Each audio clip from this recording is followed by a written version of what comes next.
I moved to Maplewood Gardens for my son. That's the beginning and end of it. I'm a single mom, and my world is about 1.1 meters tall and smells faintly of grape juice and dirt.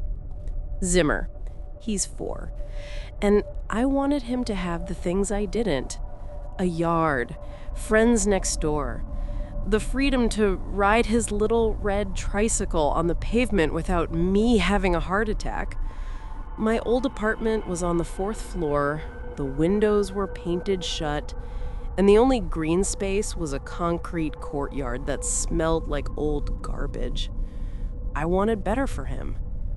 I wanted this. This place was supposed to be the jackpot. It's one of those new, self-contained estates, gated. You know the type. Every lawn is a perfect, almost unreal shade of green. Every house is a tasteful shade of beige or gray. And there's a community Facebook group that's 90% lost pets and 10% arguments about parking. It was quiet. It was clean. It was, I told myself, safe. I jumped right in. I'm that mom. I was helping organize the summer barbecue. I brought my famous potato salad. I knew the mailman by name. It's Kun. I actually, truly believed this was a community, a safe place. I trusted it. I trusted the faces I saw every day. The other moms I'd nod to at the community pool.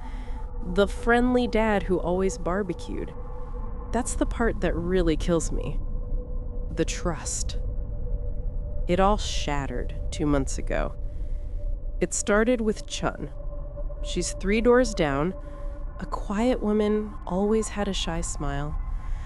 Her son, Li Wei, was 5, a little chatterbox, always wearing mismatched socks and a superhero t-shirt. I was in my front yard trying to untangle Zimmer's kite, one of those cheap ones that breaks in a light breeze. He was helping, which meant he was running in circles and making the knot worse. And I heard the sound. It wasn't a shout.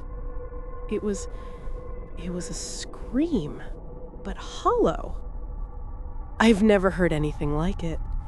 It wasn't a "I'm hurt" scream. It was the sound a person makes when the world just ends right in front of them. Li Wei was gone. He had been playing in their backyard. Chun went inside to get juice boxes. She was gone maybe 2 minutes. When she came back, the gate was open and the yard was empty. I held her. I sat with her on the perfect manicured grass while she just vibrated. I was the one who had to tell the first policeman. He's 5.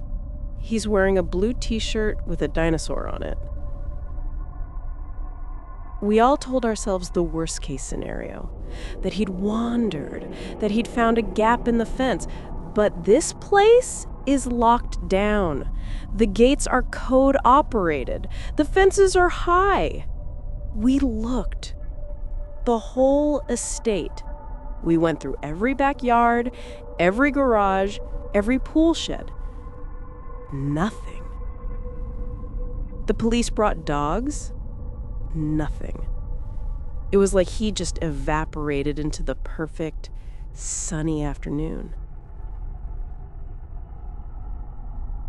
That night, I held Zimmer so tight he complained. I watched him sleep all night. That's the maternal nightmare, isn't it? You look away for 1 second, just one, and everything you live for is gone. Chun's grief was like a sickness. It infected the whole street. We left casseroles on her doorstep, we tied blue ribbons to the lampposts, and we all told ourselves it was a horrible, tragic, singular accident. Then 3 weeks later, it happened again. Desiree, 6 years old, from the corner house with the bright pink bougainvillea, gone. Snatched right out of her own living room during her birthday party while the parents were in the kitchen cutting the cake. That's when the fear turned into something else. Something cold and sick. This isn't an accident. This isn't a stranger. Strangers don't get through the gate twice. Strangers don't know when you've turned your back to get juice. The monster isn't outside the walls. The monster is in one of these houses. The monster is someone I've waved to, someone I've smiled at, someone who brought potato salad to the barbecue. My only goal now is Zimmer. That's it. My life has shrunk down to the 1.1 meters of pavement between me and my son. I don't sleep. I don't trust the nice old lady across the street. I don't trust the friendly dad who always barbecues, because one of them is a liar, one of them is a monster, and one of them is watching. After Desiree was taken, the estate went dead quiet. The sound of a kid laughing, which used to be the background noise of this place, was gone. The only things moving were the automatic sprinklers on the perfect lawns. The Facebook group wasn't about parking anymore. It was all suspicious vehicle posts and arguments about hiring private security. We were a community of prisoners, locked inside our own safe walls. My house became a vault. I installed new deadbolts on every door. I got a video doorbell that's so sensitive a moth sets it off at 2 a.m., making my heart rocket into my throat.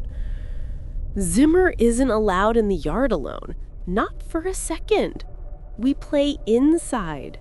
We build blanket forts in the living room, and I tell myself we're just having cozy time, but really, I'm a jailer.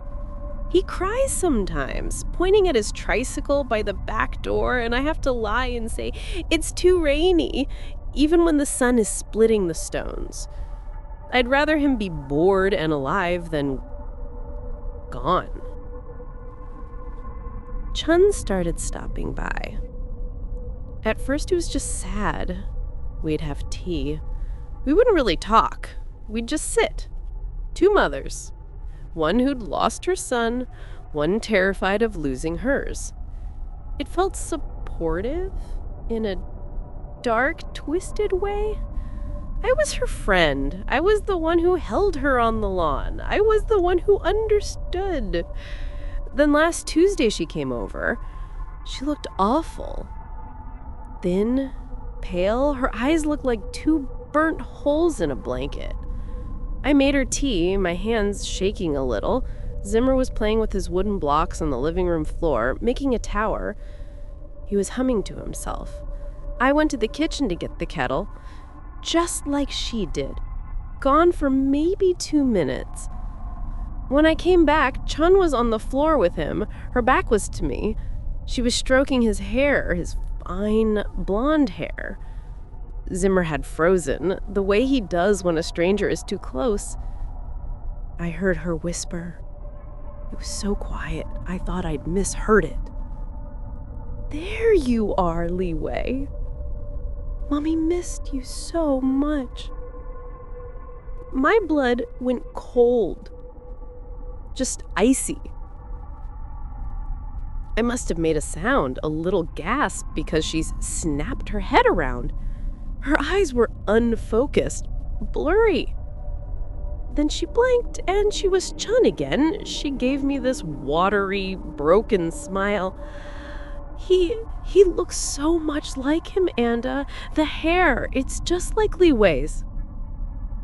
I just nodded. My throat was so tight I couldn't speak. What could I say? Stop calling my son by your dead son's name? I helped her up. I told myself she's just grieving. She's traumatized. It's normal. But when she left, I gave Zimmer a bath. I washed his hair. Twice, I scrubbed at his scalp like I was trying to get her touch off him. That night, I couldn't sleep. There you are, Leeway. It just kept playing in my head, over and over. I was sitting on the sofa at 3 a.m., just watching the live feed from the video doorbell on my phone. It's stupid. It's my new toxic habit. I'm just watching an empty, silent street. The only thing moving is a moth banging its head against the camera lens. I was about to give up, go check on Zimmer for the 100th time, when the motion alert triggered. I sat up straight, my heart slamming against my ribs. The moth was gone. The street was still empty. Wait. No, not empty. Someone was standing on the pavement, just standing, right at the edge of my driveway. Perfectly still. It was too dark to see a face, just a silhouette against the next-door neighbor's porch light. They weren't moving, just watching my house. Then they took a step into the little pool of light from my own porch. It was Chun. She was wearing a thin, white nightgown. Her feet were bare on the cold pavement, and she was holding something. A little red tricycle. Zimmer's tricycle. The one I knew I had locked in the shed. The one he hadn't ridden in weeks because I was too scared to let him ride. She just stood there, holding it by the handlebars, rocking it. Back and forth, like you'd rock a baby. My heart didn't pound, it just stopped. I couldn't breathe. I couldn't move. I was just frozen, watching this woman I'd held while she cried, standing barefoot on the cold pavement at 3 a.m., rocking my son's tricycle. She looked right at the camera, right at me. Her face was blank, just empty, like a doll's face. Then she smiled. It wasn't a real smile, it was just her lips pulling back from her teeth. And she whispered something. The camera audio is terrible. It's all static and wind, but I know what she said. "Mommy's coming, Leeway." I dropped the phone. It clattered on the hardwood floor. I ran to the back door, the one that leads to the shed. My hands were shaking so hard I could barely get the new deadbolt undone. I'm crazy, I thought. I'm just paranoid. She's grieving and I'm having stress hallucinations. I wrenched the door open and sprinted across the tiny patch of wet grass. The shed. The big metal padlock was still on. See, I thought, a wave of dizzy relief washing over me. It's locked. I'm fine. I put my key in the padlock. It was already unlocked. I never leave it unlocked. Not anymore. I pulled the door open. The shed was dark. It smelled like fertilizer and old paint, and it was empty. The tricycle was gone. This isn't a hallucination. This is real. She was here. She was in my shed. She was in my yard. I didn't even grab shoes. I ran back through the house, out the front door, into the street. My bare feet slapped on the pavement. It was so cold it burned. The street was empty. Chun was gone. The tricycle was gone. No. I ran 3 doors down, her house. It was dark, just like all the others. The perfect lawn, the tasteful gray paint. I hammered on her door. I didn't care who heard. Chun, open the door. Nothing. Silence. I looked at the house next to hers. The curtains in the upstairs window were twitching. Mrs. Johnson, the neighborhood watch captain. Great. Now the whole street thinks I'm the crazy one. I was about to start screaming, but then I saw it. The side gate. Her gate. The one that was open when Leeway vanished. It was open. Just a crack. I pushed it. It whined, a tiny, rusty sound. I slipped into her backyard. It was normal. A patio set, a dying pot plant, and a small wooden playhouse in the corner. Leeway's playhouse. The door was shut. I walked toward it. Every step felt like I was walking through wet cement. Chun, what are you doing? I could hear something. A sound from inside. A humming. A soft, low lullaby. The same one I sing to Zimmer. I reached out, my hand trembling. I pulled the little wooden door open. She was in there. Chun. She was crammed inside, folded into the tiny space, sitting cross-legged in the darkness. Her eyes were huge and wide in the darkness. She was gaunt, like she hadn't eaten in days, but she was smiling. That same awful, empty smile. And she was holding the red tricycle, holding it in her lap, stroking the handlebars over and over. She looked up at me. Her eyes, they were calm. And that was the worst part. She was perfectly, terrifyingly calm. She put a finger to her lips. "Shh," she whispered. "You'll wake him." She looked down at the tricycle, her face full of love, and said, "He's finally asleep." I didn't scream. I didn't move. I just backed away. I backed out of her yard, shut the little rusty gate, and ran. I ran back to my house, my bare feet stinging on the cold road. I got inside. I locked the front door, the back door. I locked the new chain. I jammed a chair under the knob of Zimmer's bedroom door, where he was fast asleep, oblivious. I didn't call the police. What would I have said? My neighbor is in her own backyard acting strange. She's grieving. They'd send a wellness check. She'd give them that broken, watery smile, and I would be the one on their list, the hysterical, paranoid single mother. Mrs. Johnson was already watching me. No, I had no proof.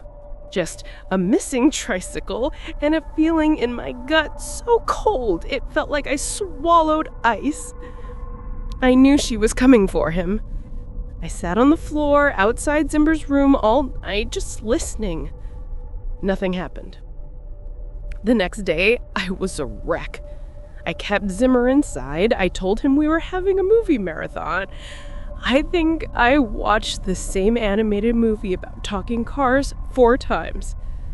I just stared at the video doorbell feed on my phone. June's house was silent. The tricycle wasn't in her yard. It was just gone. It was all quiet. Too quiet. The dread was so thick I could barely breathe.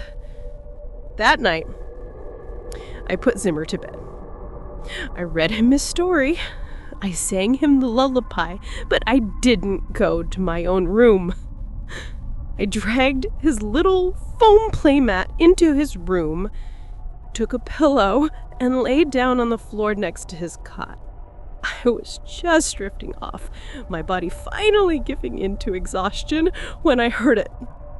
It wasn't a loud noise, it was a click. The soft, metallic snick of the deadbolt on my front door turning. Slowly. I was wide awake. Instantly. My heart didn't pound, it just stopped. I held my breath. The house was silent. Dead silent. Then, the creak. The third step on the staircase. It always creaks. Someone was in my house. Someone was walking up my stairs. I didn't think, I didn't panic. All that fear from the last few weeks just burned away, and there was nothing left but cold, hard rage. My son. I moved without making a sound. I grabbed the small, heavy aluminum baseball bat I'd bought after Desiree was taken. It was leaning right against the wall. I eased Zimmer's door open. Just a crack. The hallway was dark.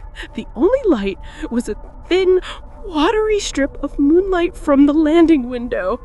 And she was there. Chu. She was standing right in front of Zimmer's door. The chair I'd wedged was gone. She was wearing the same thin white nightgown. Her feet were bare on my carpet. Her hand was on the doorknob. She hadn't seen me. She was just listening. She slowly, so slowly, started to turn the knob. Get away from his door, Chun. My voice sounded weird, rusty. She froze.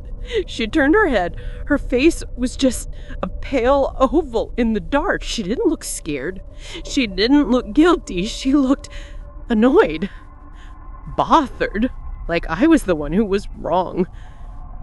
He's crying for me, she whispered. Her voice was raspy. Li Wei is scared. He wants his mommy. He's not Li Wei. He's mine. She turned from the door and lunged at me. She was fast, so much faster than I thought. This wasn't the grieving, broken woman I'd held. This was an animal. She clawed at my face. I swung the bat, but it was too close. It just hit the wall. A dull thud. Her nails dug into my cheek. I screamed. A real scream, full of pain and terror. We fell against the wall. She was trying to get past me, to get into the room. She was strong, all wiry muscle and sharp edges. I felt her hand grab my hair, and she slammed my head back against the wall. Stars exploded. But I could hear Zimmer. He was awake. He was screaming, "Mommy! Mommy! Mommy!" That sound. It was like a shot of adrenaline. I wasn't a person anymore. I was just a wall. I dropped the bat and shoved my hands forward, not at her face, at her throat. My thumbs found the hollow. I squeezed. She made a wet, gagging sound. Her eyes were huge in the dark. She was scratching my arms, tearing the skin, but I didn't feel it. All I could hear was Zimmer screaming. I squeezed harder. We slid down the wall. I was on top of her. "You don't touch my son." I slammed her head against the floor. Once, a sickening crack, she went limp. Just all the fight went out of her. The silence was sudden, deafening. All I could hear was my own breathing, ragged and wet, and Zimmer's terrified sobs. "Mommy?" I let go of Shun. She didn't move. I crawled.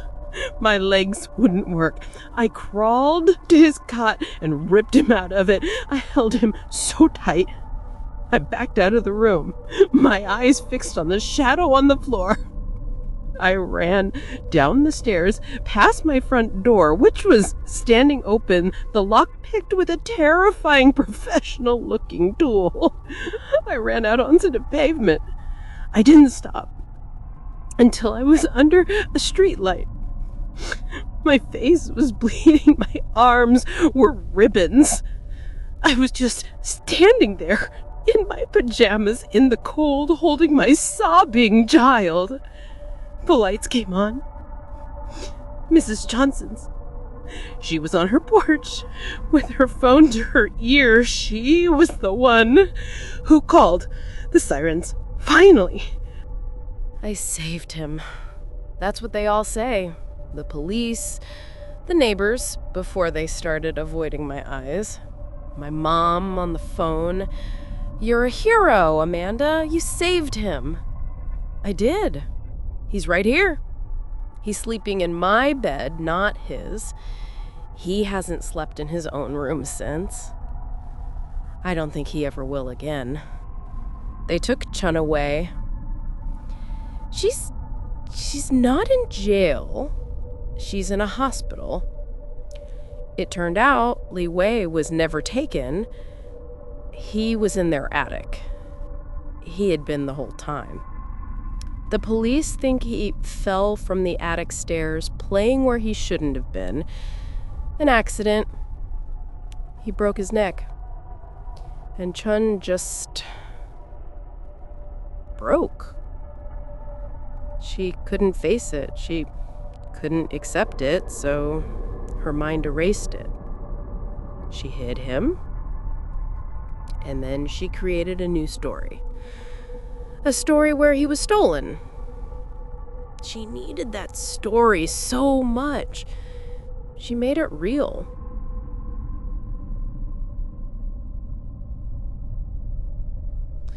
They found Desiree in the crawl space under Chun's house. She hadn't hurt her. Not really. She'd been feeding her, taking care of her like a little doll. She just dyed her hair, trying to make her look like Li Wei. She wasn't a monster. Not in her own head. She was just a mother, trying to get her son back. I moved to Maplewood Gardens for my son. I moved here for the gates and the green lawns and the community. I wanted him to be safe. My ultimate nightmare. It came true. But it wasn't a man in a van. It wasn't a stranger. It was a mother. It was the woman I brought casseroles to. The one I held while she cried. The one I trusted. I saved Zimmer, but I failed. I failed to see that the safest places are just a lie we tell ourselves. We're moving, of course. The house is for sale. We're going back to the city, to a small apartment on the 10th floor with a doorman who cost a fortune. But it doesn't matter. I'll never trust a friendly smile again. I'll never believe in a safe neighborhood. I'll never, ever, for 1 second, turn my back.